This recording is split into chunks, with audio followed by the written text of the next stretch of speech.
श्रीमद् भागवत महापुराण स्कंद तीसरा अध्याय दूसरा। उद्धव जी द्वारा भगवान की बाल लीलाओं का वर्णन।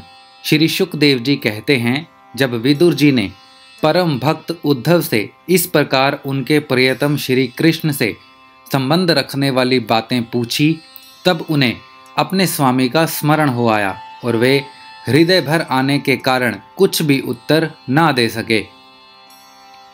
जब ये 5 वर्ष के थे, तब बालकों की तरह खेल में ही श्री कृष्ण की मूर्ति बनाकर उसकी सेवा पूजा में ऐसे तन्मय हो जाते थे कि कलेवे के लिए माता के बुलाने पर भी उसे छोड़कर नहीं जाना चाहते थे। अब तो दीर्घ काल से उन्हीं की सेवा में रहते रहते ये बूढ़े हो चले थे। अतः विदुर जी के पूछने से उन्हें अपने प्यारे प्रभु के चरण कमलों का स्मरण हो आया। उनका चित्त विरह से व्याकुल हो गया, फिर वे कैसे उत्तर दे सकते थे। उद्धव जी श्री कृष्ण के चरणाविंद मकरंद सुधा से सराबोर होकर 2 घड़ी तक कुछ भी नहीं बोल सके। तीव्र भक्ति योग से उसमें डूबकर वे आनंद मग्न हो गए। उनके सारे शरीर में रोमांच हो आया तथा मुंदे हुए नेत्रों से प्रेम के आंसुओं की धारा बहने लगी। उद्धव जी को इस प्रकार प्रेम प्रवाह में डूबे हुए देखकर विदुर जी ने उन्हें कृत्य माना। कुछ समय बाद जब उद्धव जी भगवान के प्रेम धाम से उतरकर पुनः धीरे धीरे संसार में आए, तब अपने नेत्रों को पोंछकर भगवन लीलाओं का स्मरण हो आने से विस्मित हो विदुर जी से इस प्रकार कहने लगे। उद्धव जी बोले, विदुर जी, श्री कृष्ण रूप सूर्य के छिप जाने से हमारे घरों को काल रूप अजगर ने खा डाला है। वे श्रीहीन हो गए हैं। अब मैं उनकी क्या कुशल सुनाऊं। ओह, यह मनुष्य लोक बड़ा ही अभागा है। इसमें भी यादव तो नितांत भाग्यहीन हैं, जिन्होंने निरंतर श्री कृष्ण के साथ रहते हुए भी उन्हें नहीं पहचाना। जिस तरह अमृतमयी चंद्रमा के समुद्र में रहते समय मछलियां उन्हें नहीं पहचान सकती थी। यादव लोग मन के भाव को तोड़ने वाले, बड़े समझदार और भगवान के साथ एक ही स्थान में रहकर क्रीड़ा करने वाले थे, तो भी उन सब ने समस्त विश्व के आश्रय सर्व अंतर्यामी श्री कृष्ण को एक श्रेष्ठ यादव ही समझा। किंतु भगवान की माया से मोहित इन यादवों और इनसे व्यर्थ का वैर ठानने वाले शिशुपाल आदि के अवहेलना और निंदा सूचक वाक्यों से भगवत प्राण महानुभावों की बुद्धि भ्रम में नहीं पड़ती थी। जिन्होंने कभी तप नहीं किया, उन लोगों को भी इतने दिनों तक दर्शन देकर अब उनकी दर्शन लालसा को समाप्त किए बिना ही वे भगवान श्री कृष्ण अपने त्रिभुवन मोहन श्री विग्रह को छिपाकर अंतर्ध्यान हो गए हैं और इस प्रकार उन्होंने मानो उनके नेत्रों को ही छीन लिया है। भगवान ने अपनी योग माया का प्रभाव दिखाने के लिए मानव लीलाओं के योग्य जो दिव्य श्री विग्रह प्रकट किया था, वह इतना सुंदर था कि उसे देखकर सारा जगत तो मोहित हो ही जाता था, वे स्वयं भी विस्मित हो जाते थे।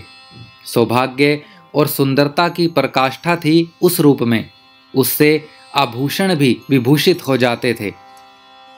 धर्मराज युधिष्ठिर के राजसूय यज्ञ में जब भगवान के उस नयनाभिराम रूप पर लोगों की दृष्टि पड़ी थी, तब त्रिलोकी ने यही माना था कि मानव सृष्टि की रचना में विधाता की जितनी चतुराई है, सब इसी रूप में पूरी हो गई है।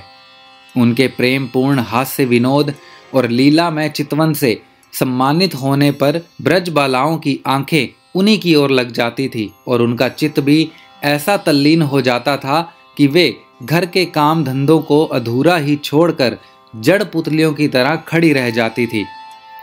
चराचर जगत और प्रकृति के स्वामी भगवान ने जब अपने शांत रूप महात्माओं को अपने ही घोर रूप असुरों से सताए जाते देखा, तब वे करुणा भाव से द्रवित हो गए और अजन्मा होने पर भी अपने अंश बलराम जी के साथ काष्ठ में अग्नि के समान प्रकट हुए। अजन्मा होकर भी वासुदेव जी के यहाँ जन्म लेने की लीला करना, सबको अभय देने वाले होने पर भी मानो कंस के भय से ब्रज में जाकर छिप जाना और अनंत पराक्रमी होने पर भी काल्य वन के सामने मथुरापुरी को छोड़कर भाग जाना, भगवान की ये लीलाएं याद आकर मुझे बेचैन कर डालती हैं। उन्होंने जो देवकी वासुदेव की चरण वंदना करके कहा था, पिताजी माताजी, कंस का बड़ा भय रहने के कारण मुझसे आपकी कोई सेवा न बन सकी।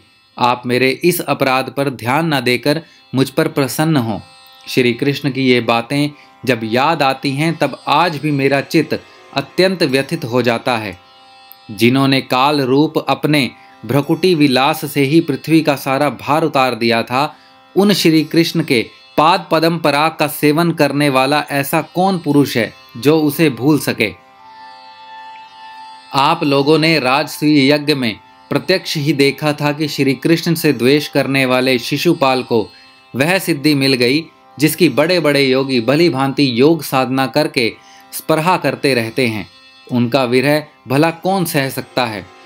शिशुपाल के ही समान महाभारत युद्ध में जिन दूसरे योद्धाओं ने अपनी आंखों से भगवान श्री कृष्ण के नयनाभिराम मुख कमल का मकरंद पान करते हुए अर्जुन के बाणों से बींधकर प्राण त्याग किया, वे पवित्र होकर सबके सब भगवान के परम धाम को प्राप्त हो गए। स्वयं भगवान श्री कृष्ण तीनों लोकों के अधीश्वर हैं। उनके समान भी कोई नहीं है, उनसे बढ़कर तो कौन होगा। वे अपने स्वतः सिद्ध ऐश्वर्य से ही सर्वदा पूर्ण काम हैं। इंद्रादि असंख्य लोकपालगण नाना प्रकार की भेंटें ला लाकर अपने अपने मुकुटों के अग्रभाग से उनके चरण रखने की चौकी को प्रणाम किया करते हैं। विदुर जी, वे ही भगवान श्री कृष्ण राज सिंहासन पर बैठे हुए उग्रसेन के सामने खड़े होकर निवेदन करते थे, देव हमारी प्रार्थना सुनिए। उनके इस सेवा भाव की याद आते ही हम जैसे सेवकों का चित्त अत्यंत व्यथित हो जाता है। पापनी पूतना ने अपने स्तनों में हलाहल विष लगाकर श्री कृष्ण को मार डालने की नियत से उन्हें दूध पिलाया था। उसको भी भगवान ने वह परम गति दी जो धाय को मिलनी चाहिए। उन भगवान श्री कृष्ण के अतिरिक्त और कौन दयालु है जिसकी शरण ग्रहण करें।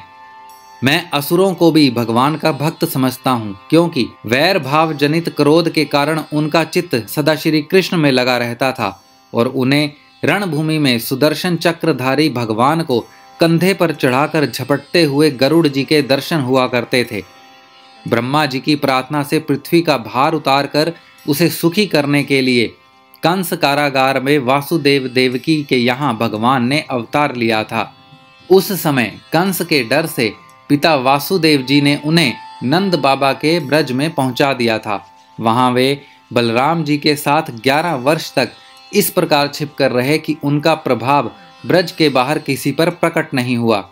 यमुना के उपवन में जिसके हरे भरे वृक्षों पर कलरव करते हुए पक्षियों के झुंड रहते हैं, भगवान श्री कृष्ण ने बछड़ों को चराते हुए ग्वाल बालों की मंडली के साथ विहार किया था। वे ब्रजवासियों की दृष्टि आकृष्ट करने के लिए अनेकों बाल लीला उन्हें दिखाते थे। कभी रोने लगते, कभी हंसते और कभी सिंह शाव के समान मुग्ध दृष्टि से देखते। फिर कुछ बड़े होने पर वे सफ़ेद बैल और रंग बिरंगी शोभा की मूर्ति गौओं को चराते हुए अपने साथी गोपों को बांसुरी बजा बजाकर रिझाने लगे। इसी समय जब कंस ने उन्हें मारने के लिए बहुत से मायावी और मनमाना रूप धारण करने वाले राक्षस भेजे, तब उनको खेल ही खेल में भगवान ने मार डाला, जैसे बालक खिलौनों को तोड़ फोड़ डालता है। कालिया नाग का दमन करके विष मिला हुआ जल पीने से मरे हुए ग्वाल बालों और गौओं को जीवित कर उन्होंने कालिया दह का निर्दोष जल पीने की सुविधा कर दी। भगवान श्री कृष्ण ने बड़े हुए धन का सदव्यय करने की इच्छा से श्रेष्ठ ब्राह्मणों के द्वारा नंद बाबा से गोवर्धन पूजा रूप गो यज्ञ करवाया।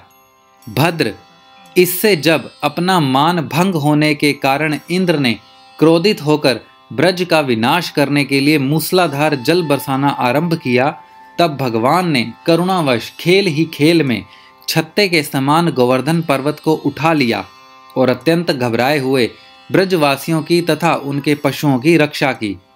संध्या के समय जब सारे वृंदावन में शरत के चंद्रमा की चांदनी छिटक जाती, तब श्री कृष्ण उसका सम्मान करते हुए मधुर गान करते और गोपियों की मंडली की शोभा बढ़ाते हुए उनके साथ रास विहार करते। श्रीमद् भागवत महापुराण स्कंद तीसरा, अध्याय दूसरा समाप्त।